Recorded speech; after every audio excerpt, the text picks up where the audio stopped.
Assalamualaikum warahmatullahi wabarakatuh. Perkenalkan, nama saya Nazwa Nayahdi Putri. Pada kesempatan kali ini saya akan mewawancarai beberapa orang atau masyarakat mengenai ketaatan hukum. Oke, sekarang saya sedang bersama tetangga saya yang bernama Zahra Delia Wijaya. Zahra Delia, saya ingin bertanya, apa saja tindakan yang Anda lakukan untuk mendukung pelestarian lingkungan? Oke, jadi yang pertama, jawaban saya yang pertama adanya memberikan edukasi kepada warga sekitar dan juga masyarakat sekitar. Karena dengan kita memberikan edukasi kepada mereka, kita juga membantu pelestarian lingkungan karena akan menambah wawasan dan juga pengetahuan para warganya. Terima kasih. Oke, di sini saya sedang bersama tetangga saya yang bernama, perkenalkan, nama saya Raina Raina. Oke, Mbak Raina, saya ingin bertanya, apa langkah yang akan Anda ambil jika menemukan pelanggaran hukum di lingkungan sekolah? Mungkin yang pertama bisa kita tegur terlebih dahulu orang yang melakukan pelanggaran itu. Kalau misalkan dia masih melakukan kesalahan yang sama, bisa kita laporkan ke guru BK atau wali kelasnya ataupun pihak guru kesiswaan agar menindaklanjuti pelanggaran itu untuk memberikan siswa itu hukuman yang setimpal dengan pelanggaran yang dilakukan. Oke, terima kasih Mbak Raina. Sama-sama. Oke, sekarang saya sedang bersama tetangga saya yang bernama Dinda. Oke, Kak Dinda, saya ingin bertanya, apa yang menjadi kendala Anda dalam membayar pajak? Mungkin dari kondisi keuangan yang kurang baik, perubahan peraturan pajak yang terlalu cepat, sama kondisi yang kesusahan dalam membuat laporan itu juga termasuk salah satu kendala saya dalam membayar pajak. Oke, terima kasih Kak Dinda. Sama. Oke, sekarang saya sedang bersama tetangga saya yang bernama Novi. Oke, Kak Novi, saya ingin bertanya, apa saja hak-hak karyawan yang Anda ketahui?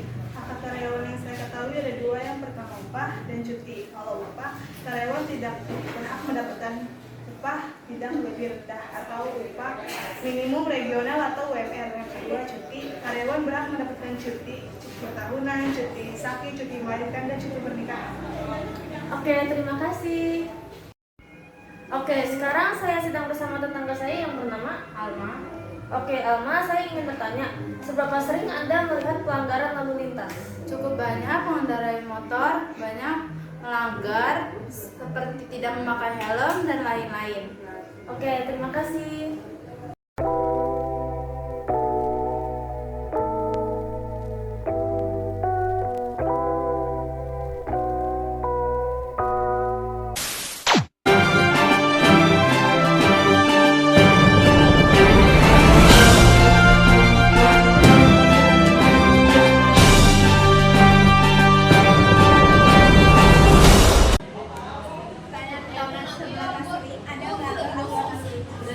Kalau aku sih jarang karena aku kalau kuliah ya Pertanyaan kedua, biasanya jika ada yang melanggar, akan dikenakan siapa?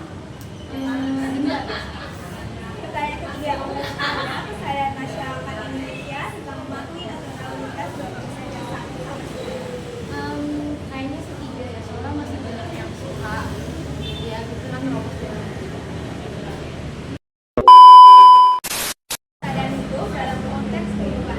Menurut aku, arti kesadaran hukum itu adalah kemampuan kita untuk menyadari sesuatu aturan atau norma yang berlaku dalam kehidupan kita. Pertanyaan kedua, bagaimana hubungan antara kesadaran itu dalam kehidupan masyarakat? Hubungannya adalah hukum ini memegang erat kehidupan masyarakat, karena dalam hukum inilah terkandung hukum-hukum atau aturan-aturan yang seharusnya dilakukan oleh masyarakat, apa yang boleh dilakukan dan tidak boleh dilakukan oleh masyarakat, yang tujuannya adalah untuk supaya masyarakat bisa hidup dengan tertib.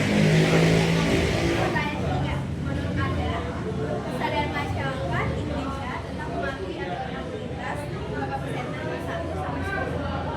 Mungkin aku bakal kasih kesadaran hukumnya ya. Mungkin aku bakal kasih. Pertanyaan pertama, bagaimana peran KPA dalam meningkatkan kesadaran hukum di lingkungan? Dengan mematuhi aturan yang ada dan juga menerapkan. Yang kedua, apa sanksi yang bisa diterapkan jika kakak melanggar hukum atau penangkapan di lingkungan sekolah?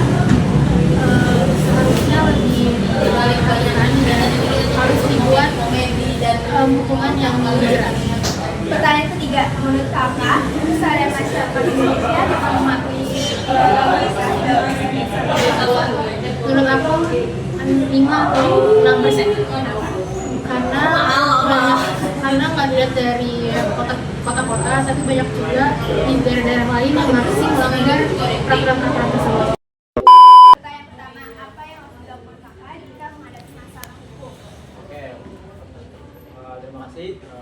Apa yang harus dilakukan ketika menghadapi masalah hukum? Yang pertama itu kita bisa cross check dulu apakah beneran kita melanggar hukum. Kita cek dulu undang-undangnya, kita bisa browsing. Jangan sampai nanti kita itu salah, tiba-tiba disalahkan padahal kita sebenarnya tidak melanggar hukum. Pertanyaan kedua, bagaimana kakak bisa meningkatkan kesadaran hukum? Meningkatkan kesadaran hukum sebenarnya kita bisa mulai dari diri sendiri. Nah, kita bisa belajar dari undang-undang, atau juga kalau misalnya masyarakat, kita juga bisa menerapkan sejak dini dari pendidikan untuk ada yang menjadi contoh teladan di masyarakat. Pertanyaan ketiga, menurut kakak kesadaran masyarakat Indonesia itu berapa persen dari 1 sampai 10? Dari 1 sampai 10 itu 5, karena banyak yang melanggar juga, tapi juga banyak yang taat juga.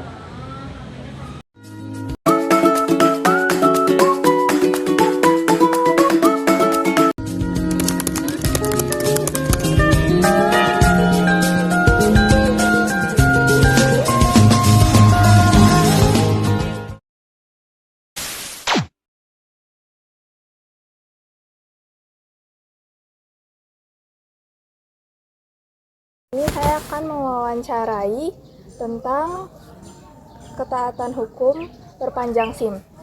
Oke, jadi yang pertama, apa yang dimaksud dengan perpanjang SIM? Perpanjang SIM itu perpanjangan surat izin mengemudi. Oke. Pertanyaan yang kedua, apakah Anda sudah memperpanjang SIM? Sudah. Sudah. Oke, pertanyaan yang ketiga, apa konsekuensinya jika tidak memperpanjang SIM? Kalau nggak perpanjang SIM, di jalan bisa kena tilang oleh polisi. Oke, sekian tentang perpanjang SIM. Terima kasih.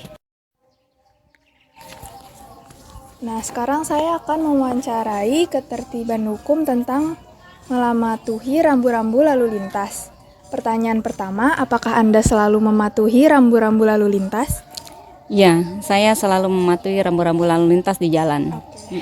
Pertanyaan yang kedua, apa penting rambu-rambu lalu lintas?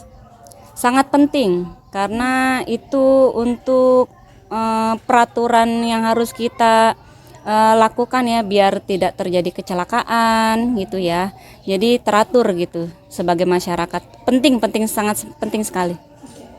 Pertanyaan yang ketiga, apa yang dapat dilakukan untuk meningkatkan kesadaran masyarakat akan peraturan rambu-rambu lalu lintas?